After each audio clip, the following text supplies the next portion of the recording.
Стоя, как сте, господине? Добре, ти къде нощуваш? Къде спиш? Хаджи Димитров. Ама имаш ли подслон? Пословно има, то на барак. Там сам ли си? Близки имаш ли? Всичко изключено. Боги почти. Хапвал ли си днеска нещо? Да, е тук с един приятел. Ти какво си работил? Строителство. Добре. Ще го имам на предвид, като намеря работа, ще се свържа отново с теб. Ще бъда благодарен. Сега ще дам средства от мен и добри хора.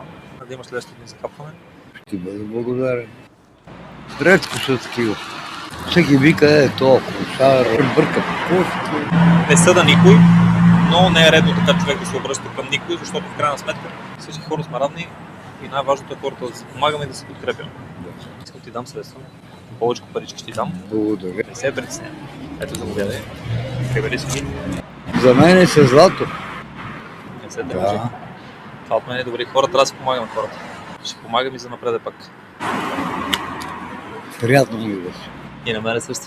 Всичко най-хубаво желая. Довиждане.